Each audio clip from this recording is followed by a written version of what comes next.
Boa tarde. Venho dar as boas-vindas aos participantes da 8ª reunião anual de iniciação científica e 2ª reunião anual de iniciação em inovação e desenvolvimento tecnológico da Universidade Federal Rural do Rio de Janeiro. Meu nome é Bianca Castro, eu sou professora do Departamento de Administração Pública do Instituto de Ciências Sociais Aplicadas da mesma universidade, Universidade Federal Rural do Rio de Janeiro. Também estou coordenando a grande área de Ciências Sociais Aplicadas do presente evento, juntamente com as professoras doutoras Janaína Machado Simões e Luciane da Costa Moas. Vamos dar início agora à 4ª sessão de apresentações orais da grande área de Ciências Sociais Aplicadas. Cada sessão terá duração de 1 hora, com apresentações de vídeos pôsteres de 3 minutos cada. A lista de apresentação desses vídeos está disponível no site do evento e também estarão listados aqui no chat do vídeo. O autor do trabalho e o seu orientador precisam estar presentes nas sessões de sua respectiva apresentação.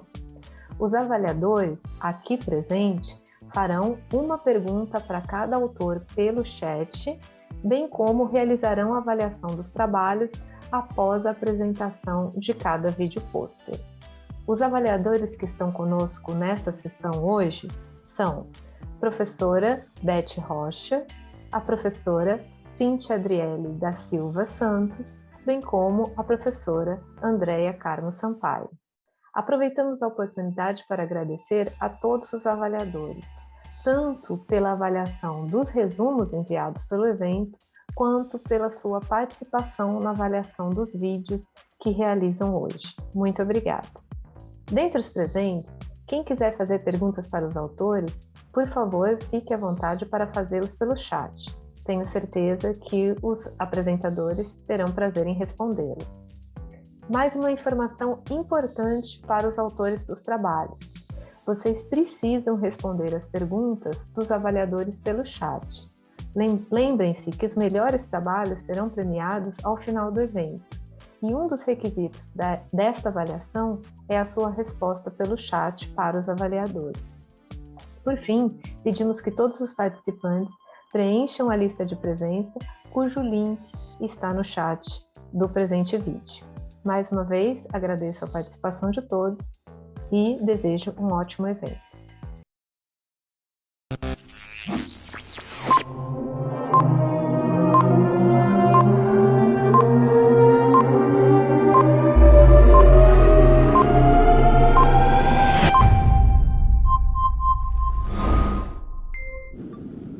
Olá a todos, meu nome é Letícia Matias Lacaz e eu estou apresentando o resumo Segurança Alimentar e Nutricional dos alunos do Colégio Técnico da Universidade Rural, Setur, antes e durante a pandemia de Covid-19 e gerenciamento de recursos provenientes do Programa Nacional de Alimentação Escolar, PNAE.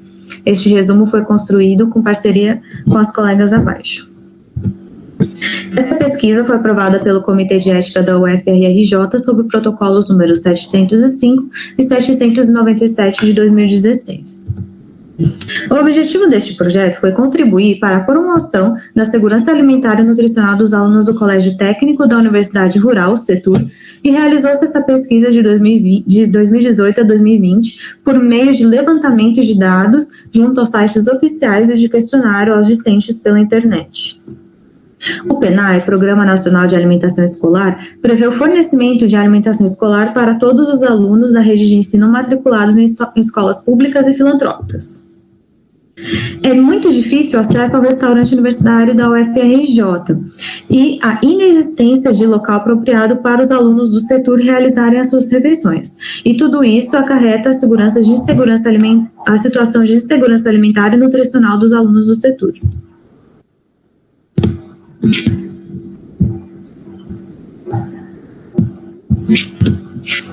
Dos 79 discentes participantes da pesquisa, a maioria afirma que, quando eles realizam alguma refeição no colégio, eles trazem de casa, e a minoria utiliza o restaurante universitário da UFRJ.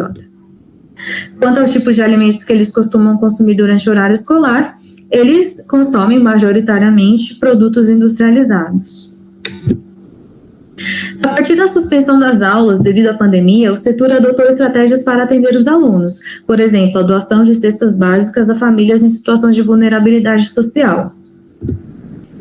Os recursos que a Universidade Rural recebe referente ao PENAI ainda não foram disponibilizados aos alunos do setor, como determina a Lei nº 13.987 de 2020. Não há no setor políticas de alimentação escolar, apesar do recebimento de verbas do Programa Nacional de Alimentação Escolar, PENAI. Sugere-se, portanto, aos gestores locais reverter a situação de insegurança alimentar, implantando principalmente o restaurante próprio no setor e que, durante a pandemia, os valores destinados à alimentação escolar sejam revertidos e repassados a todos os responsáveis dos alunos do setor.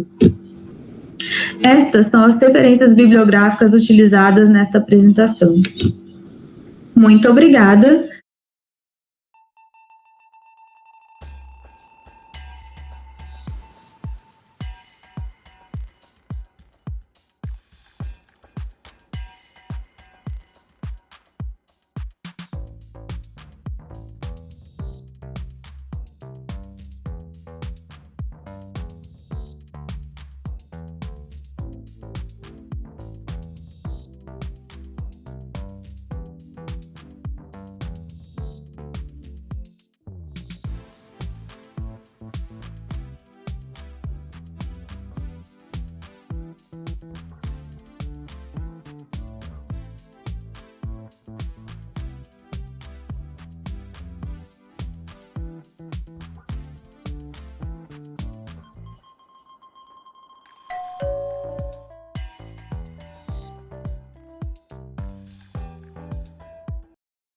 Meu nome é Letícia Matias Lacaz, estou apresentando o resumo Segurança Alimentar e Nutricional, as ações de educação alimentar e nutricional e o impacto da pandemia da Covid-19 no cotidiano alimentar de discentes e docentes do setor.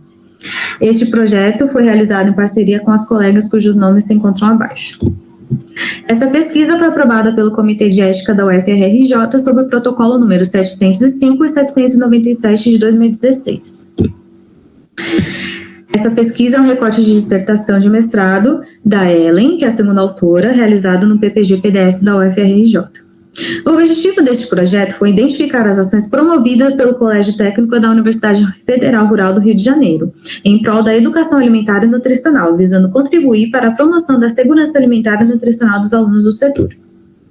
A EAN é um importante instrumento para a promoção da segurança alimentar e nutricional e para a formação de hábitos alimentares saudáveis. Nessa pesquisa foram realizadas entrevistas em novembro de 2018 junto à professora responsável pela disciplina de Alimentos e Bebidas e, posteriormente, de junho a agosto de 2020, aos discentes e docentes do setor. Percebeu-se que são desenvolvidas ações de EAN em prol da educação ações em prol da EAN no setor. O colégio possui uma produção agroecológica de hortaliças e ervas aromáticas que oferece apoio às aulas de alimentos e bebidas. Essas são imagens referentes às produções dos alunos durante as aulas de alimentos e bebidas cozinha. O colégio possui 68 docentes e destes docentes, 13 responderam à pesquisa e 11 informaram abordar questões relacionadas à alimentação em suas aulas. São abordados temas como segurança alimentar e nutricional, segurança dos alimentos, entre outros. A pesquisa identificou também que a maioria dos alunos que solicitaram trancamento de matrícula por não conseguirem se adaptar ao ensino remoto durante a pandemia, o que revela ainda mais a preocupante realidade atual. O impacto da pandemia de Covid-19 repercutiu na alimentação, o consumo de frutas e hortaliças diminuiu significativamente e é baixa a inclusão da temática da EAN no processo de ensino de aprendizagem. Os alunos do setor estão em situação de insegurança alimentar e nutricional, pois não há alimentação escolar no local e há a necessidade da garantia de segurança alimentar e nutricional de forma igualitária. Isso acarreta na necessidade das ações de educação alimentar e nutricional. Espera-se que os dados dessa pesquisa favoreçam os diálogos sobre a importância da EAN associada à alimentação escolar assegurada no próprio setor e a adoção de medidas que atendam os alunos do colégio, para a garantia da segurança alimentar e nutricional a todos os escolares. Essas são as referências bibliográficas utilizadas. Muito obrigada.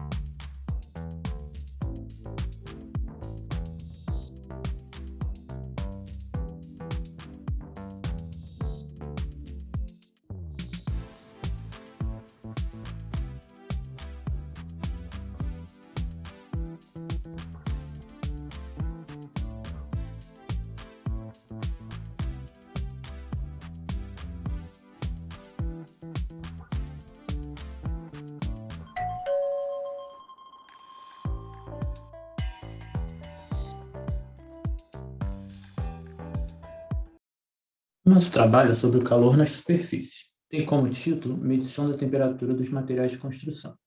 Foi realizado sob a orientação da professora Adriana Schiller e será apresentado por mim, Bruno Barbosa. O ordenamento urbano e territorial deficiente, aliado ao desenfreado crescimento urbano, contribuem para que ocorra o aumento das temperaturas médias nas grandes cidades, ao redor do mundo, intensificando com isso os problemas ambientais. Um dos problemas derivados disso é o fenômeno de ilhas de calor. A principal característica é a temperatura média das cidades ser mais elevada do que a temperatura média das regiões rurais. Para tentar frear o aumento das temperaturas nos centros urbanos, diversas técnicas têm sido estudadas. A utilização da vegetação é uma delas, ou seja, o paisagismo é cada vez mais utilizado, na tentativa de barrar o calor. Mas, apesar do aumento do uso do paisagismo nas cidades, os materiais utilizados nas construções continuam sendo uma das maiores fontes de calor, principalmente o asfalto. Através do equipamento termovisor, fizemos medições da temperatura em diferentes superfícies. Os dados coletados foram transformados em gráficos. As medições foram feitas durante o verão, entre janeiro e fevereiro de 2021. As medições foram diárias, durante a manhã, a tarde e a noite. As superfícies medidas foram área vegetada, piso cerâmico, concreto, asfalto sob o sol, asfalto sob a sombra, parede externa e parede interna. Após o fim das medições e a produção dos gráficos, pôde-se perceber através da análise deles a enorme importância que a vegetação possui nas cidades, pois melhora consideravelmente o microclima da região em que ela está inserida, reduzindo a amplitude térmica oriunda da insolação direta. O gráfico da área vegetada nos mostra que as temperaturas, na maioria das vezes, ficam em torno dos 30 graus. A situação muda quando o asfalto sob o sol é analisado. As temperaturas ficam acima dos 50 graus, na maioria das vezes. Já quando analisamos o asfalto sob a sombra, percebemos uma significativa redução das temperaturas, ficando na faixa dos 40 graus. O piso cerâmico apresenta um comportamento parecido com o asfalto sob a sombra.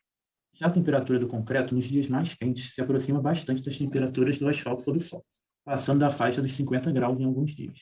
A temperatura da parede externa durante o dia pode chegar aos 40 graus nos dias mais quentes. Já a parede do lado interno mantém-se na faixa dos 30 graus, tanto de dia quanto à noite. A partir da análise e comparação dos gráficos, podemos perceber a importância das áreas vegetadas em nossas cidades. Elas ajudam a melhorar a saúde e o bem-estar de quem vive por ali. A sombra de uma árvore é capaz de diminuir a temperatura do asfalto em até 20 graus, como pode ser percebido nas imagens ao lado. Com isso, a pesquisa teve não só a comprovação de um fato, mas também serviu como base para entendermos como os materiais presentes nos centros urbanos se comportam com a insolação ao longo do dia. Com base nisso, é possível pensar melhor na escolha de determinados materiais para uma obra, visando a melhora do conforto para o usuário. Essas são as referências bibliográficas. Obrigado.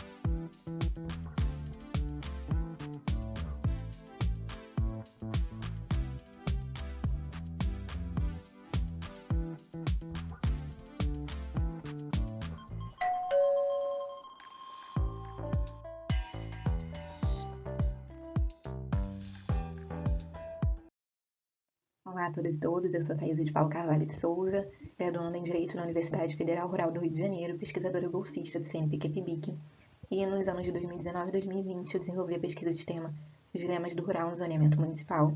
Essa pesquisa foi cadastrada sob o código PVH 985-2019 e teve coordenação da professora doutora Tatiana Cota Gonçalves Pereira. Essa pesquisa ela teve por objetivo analisar a definição das áreas rurais nos planos diretores antigos e atuais dos municípios de Nova Iguaçu, Queimados e Japeri, pensando no planejamento estabelecido por eles e nas respectivas leis de zoneamento e como foi captada e modificada a realidade desses territórios através das políticas públicas. Isso foi realizado apresentando dados e análises de mapas e leis sobre o espaço concebido e espaço percebido, que é o conceito apresentado pelo filósofo e sociólogo francês Henri Lefebvre. Em relação aos objetivos traçados no projeto, nós consideramos levantar as áreas rurais estabelecidas nos planos diretores referentes aos municípios, a fim de verificar o que foi planejado e seus resultados, assim como também analisar a forma que a ordem territorial estabelecida no projeto urbano foi institucionalizada nas dinâmicas legais e nas práticas sociais. Já a metodologia de estudo envolveu o levantamento e análise das leis dos planejamentos urbanos das 3 cidades. E com relação ao método, a base utilizada foi o materialismo dialético, tendo como categoria de análise a tríade dialética do espaço desenvolvida por Henri Lefebvre e algumas das distinções do rural e urbano, desenvolvida por Priscilla Bagli.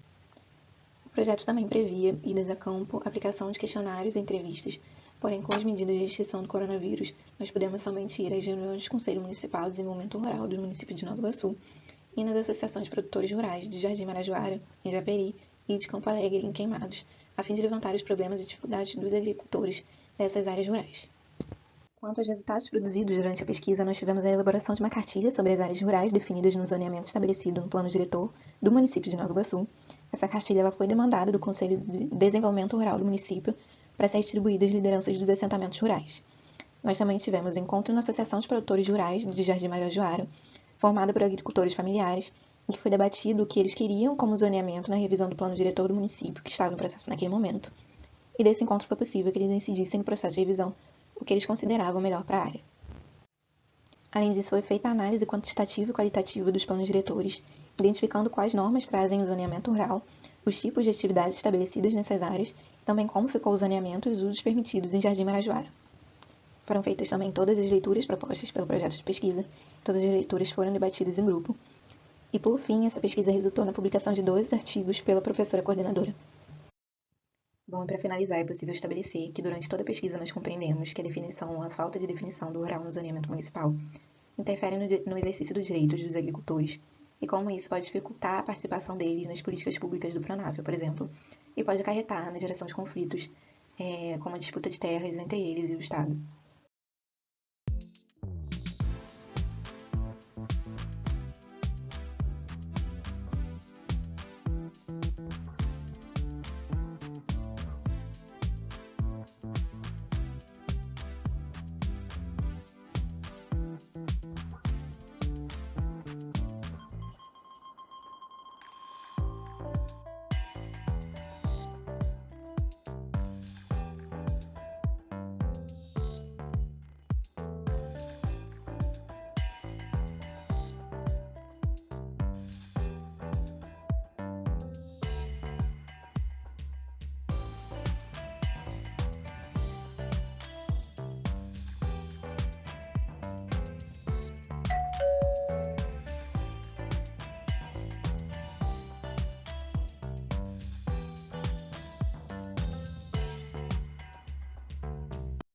Prezados, bom, a priori eu gostaria de ressaltar que este trabalho foi realizado pelo Grupo de Pesquisa de Estudos Sociais de Hospitalidade e Lazer, o qual pertence no Departamento de Economia Doméstica e Hotelaria na Universidade Federal Rural do Rio de Janeiro. Sob uma linha de pesquisa pautada em lazer e cultura popular, o mesmo foi contemplado pelo Programa Institucional de Bolsas de Iniciação Científica, PIBIC. Não obstante, ressalto também que esta pesquisa faz parte de um projeto maior, o projeto inicial chamado Nós Lazemos, o qual está registrado junto ao Comitê de Ética da UFRRJ, também conhecida como Rural, pelo número apontado nos slides. Feitas as observações, é hora de falar um pouco mais sobre a universidade, sobre a pesquisa em si. Bom, o nosso objetivo sobre o caráter qualitativo era observar, analisar quais eram as atividades recreativas praticadas no campus principal da universidade. O qual, no caso, está inserido no município de Seropédica, Baixada Fluminense, Rio de Janeiro. E como complemento, gostaríamos de analisar também se esta universidade possui infraestrutura adequada para suportar tais movimentações lúdicas. E para isso nos utilizamos de pesquisas bibliográficas, documentais e observações participativas, pois tanto meu orientador como eu possuímos vínculo direto com o campus, seja como discente como docente, e eu ainda sou nascida e criada no município de Seropédica, portanto, pratico tais atividades desde pequena. E dos resultados alcançados foram encontrados várias atividades de cunho esportivo, artístico, cultural promovidos por diversos grupos de extensão. Ainda há vários espaços abertos marcados por sua beleza cênica. E, bom, a Rural ela possui sim uma infraestrutura adequada para suportar tais movimentações lúdicas. Prova disso é a reforma realizada em 2018 na Praça de Desportos. Então, há toda uma preparação. A universidade ela está sim atenta sobre esses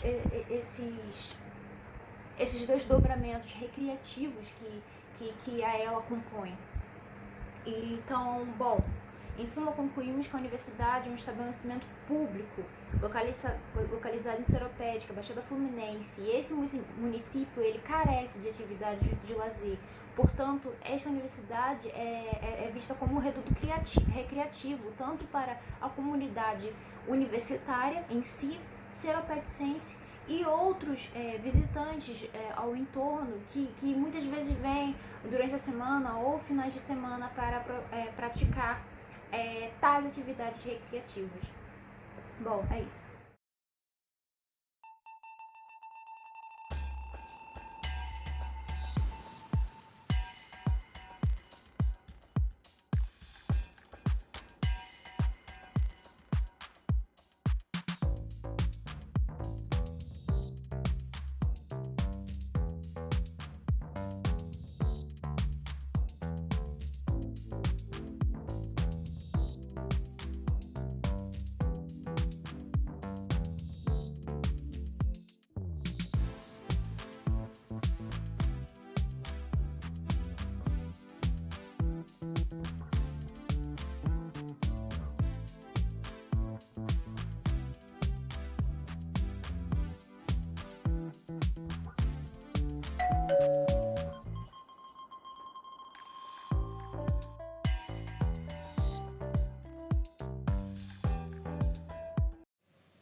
Olá a todos, meu nome é Evelyn.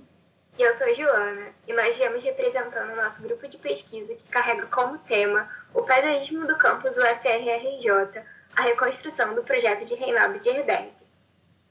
Nossa intenção foi fazer uma análise comparativa entre o que foi projetado e o que está efetivamente construído.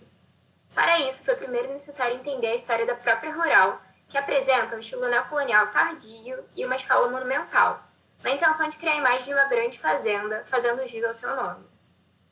Nossa pesquisa se dividiu em 3 momentos. Primeiro, fizemos o entendimento do conceito de jardim histórico a partir das cartas patrimoniais.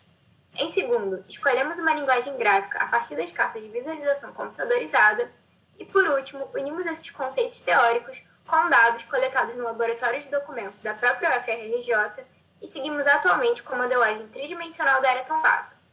Juntamente aos arquivos encontrados, nos ancoramos também em imagens aéreas e fotografias tiradas por nós mesmos para a localização e identificação das espécies vegetais e ornamentos arquitetônicos. Com isso, podemos perceber que, apesar da grande semelhança entre o projetado e o construído, houve um desrespeito aos princípios das cartas, como, por exemplo, a substituição de algumas espécies por outras.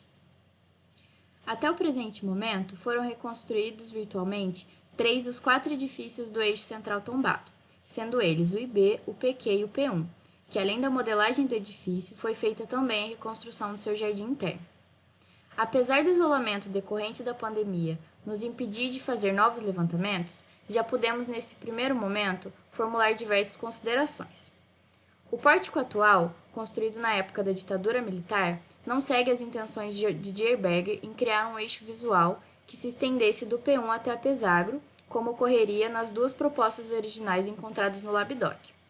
Os projetos antigos se integrariam com a linguagem neocolonial da universidade, ao contrário do estilo modernista que se destoa do construído.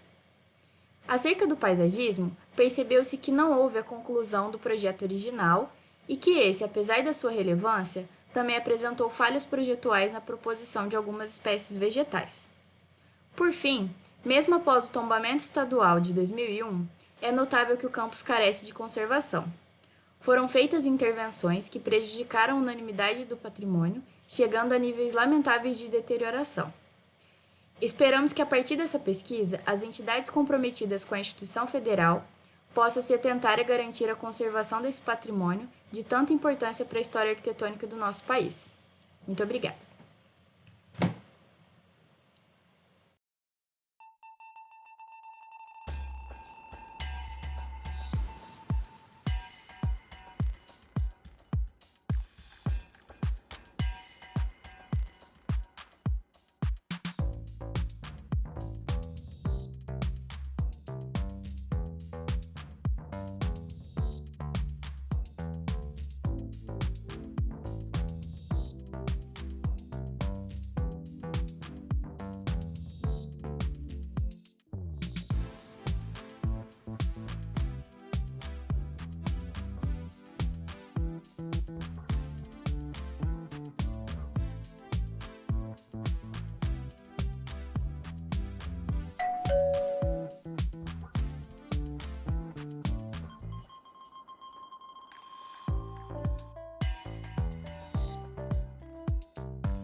Olá, sou Juliana Russo, eu estou aqui para apresentar um pouco sobre a nossa pesquisa.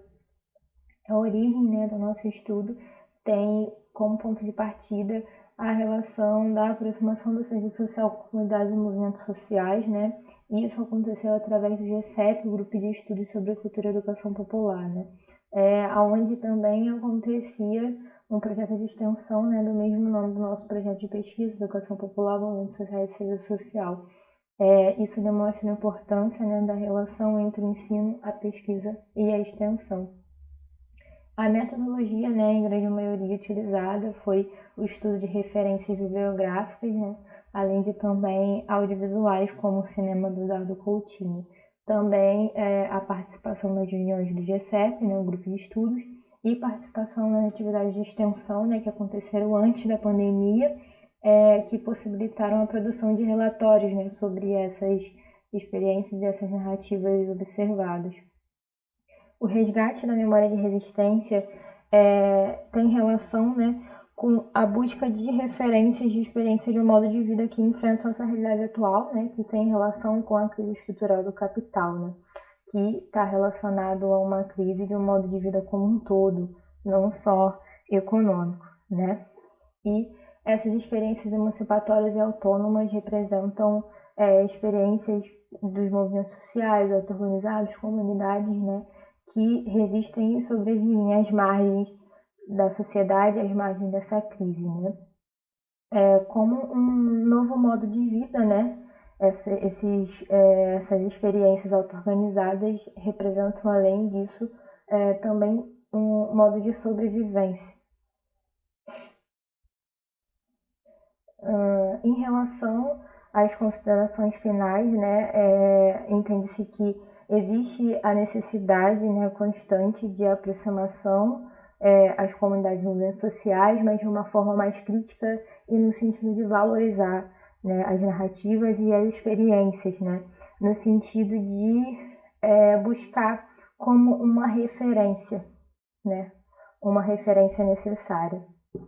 E eu gostaria também de agradecer a todos pela atenção e agradecer também pela oportunidade de apresentar muito brevemente o nosso projeto.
Olá a todos, meu nome é Letícia Matias Lacaz e esta é a apresentação do resumo O Impacto da Pandemia de Covid-19 nos Hábitos Alimentares de Brasileiros Morando no Exterior. Essa pesquisa é realizada com parceria com as autoras descritas abaixo. Este é um recorte de pesquisa de projeto aprovado pela Comissão de Ética e Pesquisa da UFRJ, sob protocolo número 797 de 2016. O objetivo deste projeto foi de avaliar o impacto nos hábitos alimentares de brasileiros vivendo fora do Brasil durante a pandemia de Covid-19 e o quanto a cultura alimentar tem sido preservada ou não. O ato de se alimentar é fundamental para a manutenção da saúde, mas, além disso, é uma forma de manifestação cultural. A identidade alimentar, a valorização dos hábitos alimentares, a diversidade cultural, entre outros fatores, são preconizados pelo Guia Alimentar para a População Brasileira.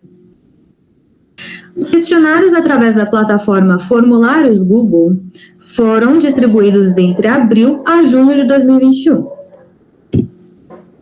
Foram obtidas 34 respostas de brasileiros vivendo na América do Norte e Europa, sendo que a maioria das respostas obtidas foi proveniente de brasileiros vivendo nos Estados Unidos e em Portugal. Entre os respondentes, a maioria era do sexo feminino. 29,4% possuía idade entre 18 a 30 anos e a mesma quantidade de entrevistados entre 40 a 50 anos. 32,4% dos respondentes possuíam renda mensal de pelo menos $5.000, o equivalente a aproximadamente R$ 24,6 mil. Dentre os respondentes, a maioria percebeu modificação na alimentação durante a pandemia. E a maioria também passou a se alimentar mais. A maioria dos respondentes que passou a se alimentar mais alegou estar se alimentando de produtos ricos em carboidratos. A minoria passou a se alimentar mais de vegetais. 38,2% passou a sentir mais vontade de cozinhar durante a pandemia, sendo esses pratos brasileiros em sua maioria, como arroz, feijão, farofa e cortes brasileiros de carnes. A maioria sentiu um pouco de dificuldade em encontrar alimentos de origem brasileira em seu local de residência. Conclui-se com essa pesquisa que houve dificuldade dos entrevistados em encontrar ingredientes de origem brasileira em outros países. No entanto, apesar de estarem inseridos em diferentes comunidades com diferentes hábitos culturais que estão relacionados à alimentação, os brasileiros resgataram a identidade alimentar construída em seu país de origem através de receitas brasileiras. Estas são as referências bibliográficas utilizadas para a formulação desta apresentação. Muito obrigada. Este é meu e-mail de contato. Estou disponível para quaisquer dúvidas.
Olá, me chamo Renan da Silva Santana, sou aluno do curso de Arquitetura e Urbanismo da Universidade Federal Rural do Rio de Janeiro, bolsista PIBIC e orientada pelo professor Hélio Luiz Herbert Júnior, e apresentarei aqui a pesquisa intitulada Morar Fluminense Moderno em Textos e Modelos Tridimensionais.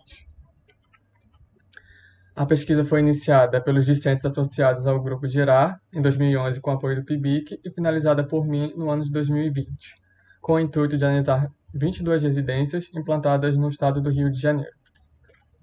A pesquisa teve como objetivo mostrar a importância dessas obras e autores dentro do repertório da arquitetura fluminense, subdividindo a investigação entre as casas implantadas na capital do estado e as casas implantadas no interior, que são elas: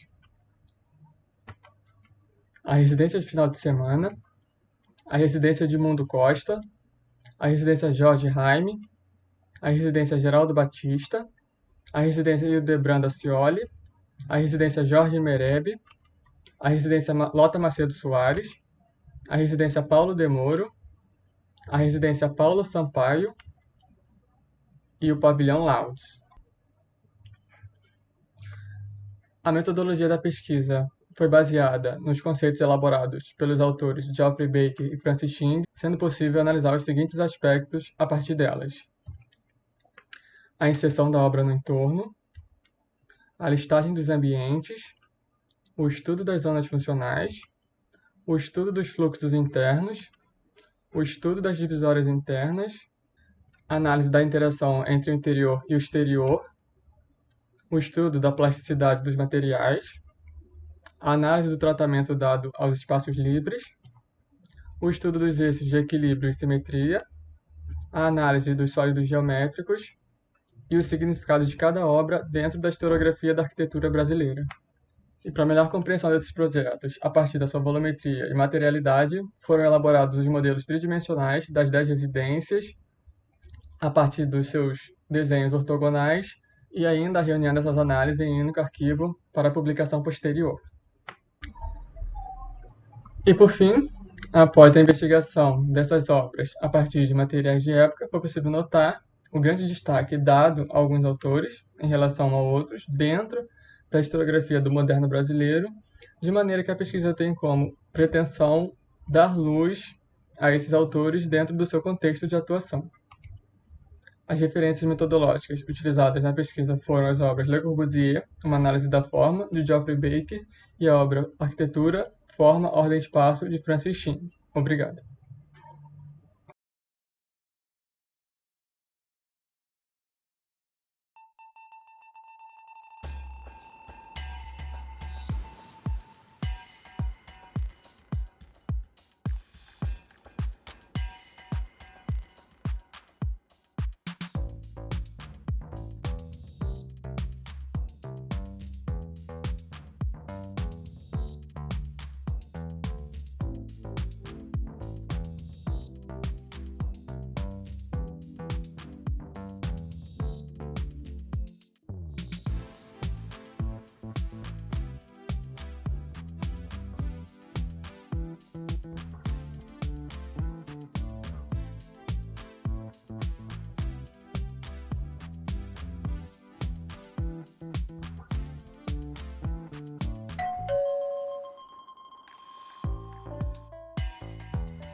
O Estado da Arte e do Turismo de base comunitária no Estado do Rio de Janeiro.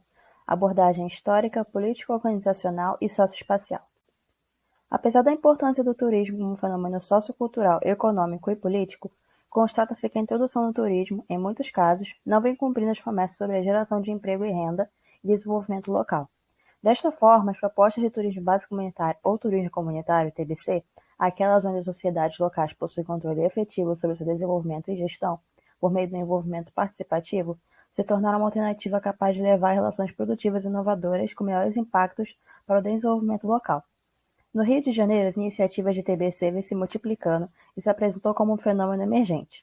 Com o marco, em 2018, foi aprovada a Lei nº 7.884, que institui a Política Estadual de Turismo Comunitário no Estado, pioneira no Brasil. Assim, esse trabalho tem como objetivo apresentar o estado da arte e o turismo de base comunitária no estado do Rio de Janeiro, discorrendo sobre como ele se constitui do ponto de vista dos significados e do processo histórico, político, organizacional e socioespacial.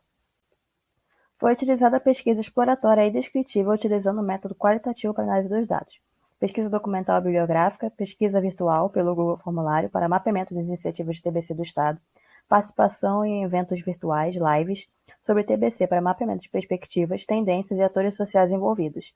Entrevistas online pelo Google Meet com alguns representantes de iniciativas TBC e agentes públicos. Foram mapeadas 24 iniciativas de turismo de base comunitária em espaço urbano, rural, ligadas à unidade de conservação da natureza e a povos e comunidades tradicionais.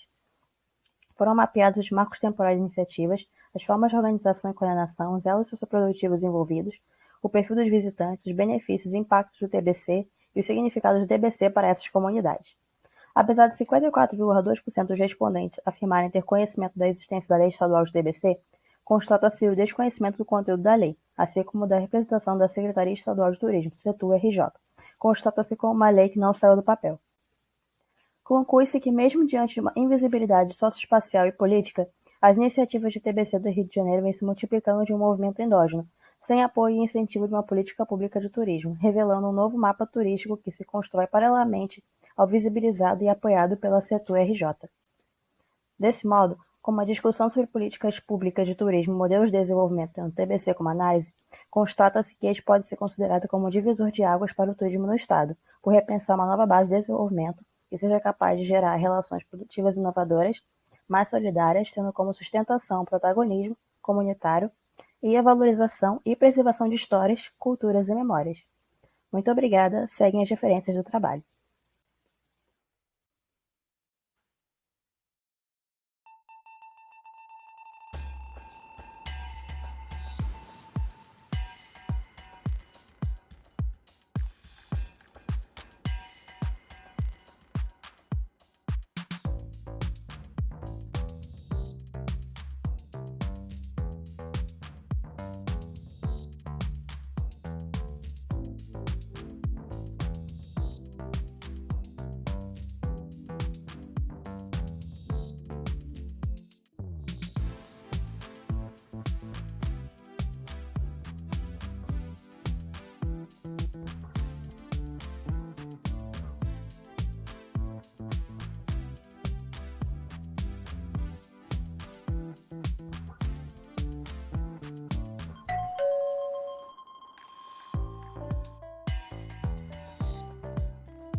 Eu sou Patrícia Freitas, eu vou apresentar o trabalho Criança, Consumo e Turismo, a perspectiva dos pais sobre o que tem sido ofertado nos sites dos hotéis.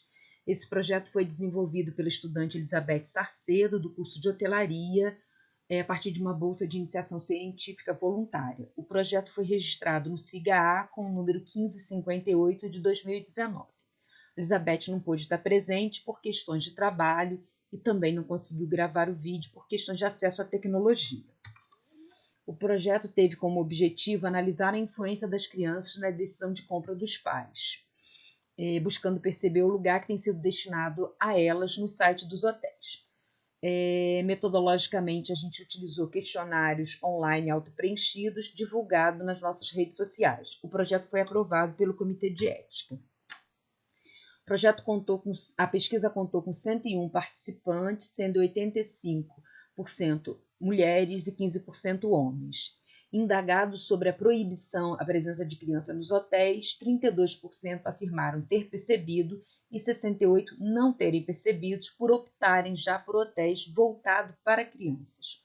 O motivo apontado por aqueles que percebem a proibição é o barulho, a segmentação para casais e a alegação da falta de segurança, como grades e telas de proteção. As informações disponíveis no site em relação a equipamentos e espaços de lazer destinados às crianças, 15% não lembravam dessas informações, 25 pessoas disseram que não havia e 61 pessoas afirmaram que haviam sim. Os mais citados foram parque e piscina infantil, e menos citados, espaço kids, brinquedoteca, tirolesa, por exemplo. Os responsáveis mencionaram aspectos positivos vivenciados ao viajar com crianças.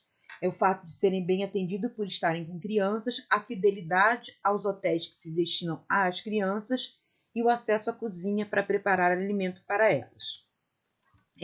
Por fim, destacamos alguns aspectos que incomodam os adultos, como a criança com deficiência não ser considerada como um beneficiário do turismo e um marketing que é direcionado a atividades do tipo que distanciam filhos dos seus pais, no estilo livre-se do seu filho. Isso, de alguma forma, indica que alguns hotéis ainda têm dificuldade para lidar com esse público. A pesquisa também nos permitiu perceber, a partir da visão dos adultos, o prazer que eles têm em viajar com as crianças e, por outro lado, o quanto a presença delas incomoda aos demais hóspedes. Isso, de algum modo, mostra a importância de considerarmos que esses hotéis deveriam considerar a perspectiva das crianças no desenho de serviços ofertados para elas. Na medida do possível, seria desejável ouvi-las. Aqui estão algumas referências utilizadas. Muito obrigada.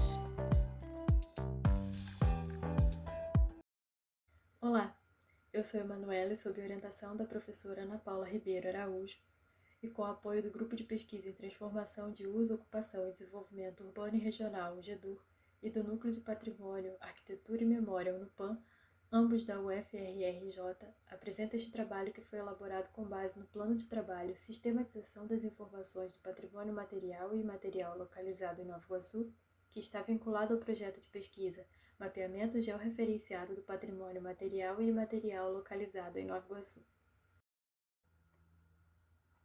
Para realizar o mapeamento, a principal tecnologia utilizada foi o Sistema de Informação Geográfica, o SIG, que na literatura da documentação do patrimônio cultural é um banco de dados geográfico que combina informações espaciais em forma gráfica com dados tabulares.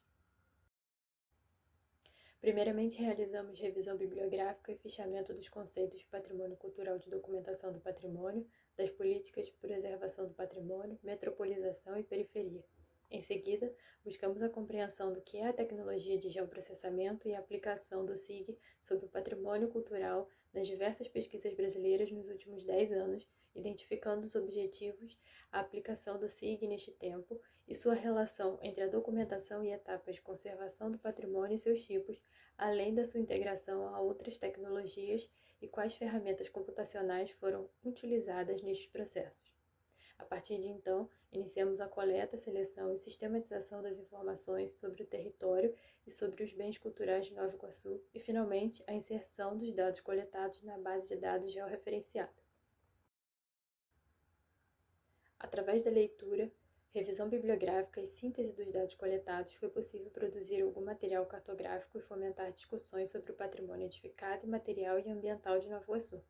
Produzimos mapas temáticos com dados dos tombamentos estaduais e federais, classificação do patrimônio e sítios identificados, dados hidrográficos, estados de conservação e preservação, entorno do bem, uso do solo e períodos históricos. Iniciamos a pesquisa conscientes da urgência de estudos e aprofundamento de pesquisas sobre o patrimônio cultural de Nova Iguaçu e também impulsionadas pela instituição do ano de 2020 pela Prefeitura do município como o Ano do Patrimônio Iguaçuano. Uma base georreferenciada de informações pode ser atualizada de acordo com a demanda e servir na produção de diferentes trabalhos, além de subsidiar a elaboração de políticas públicas de proteção e conservação. Apesar de não termos acesso a alguns dos dados que pretendíamos analisar, visamos a continuidade e desdobramento da pesquisa combinada a outras já feitas sobre os bens, devido à legislação vigente, pensando sobre o turismo, cultura, o desenvolvimento urbano e econômico da cidade. Obrigada.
Gostaríamos de parabenizar todos os autores dos vídeos pôsteres apresentados, bem como seus orientadores.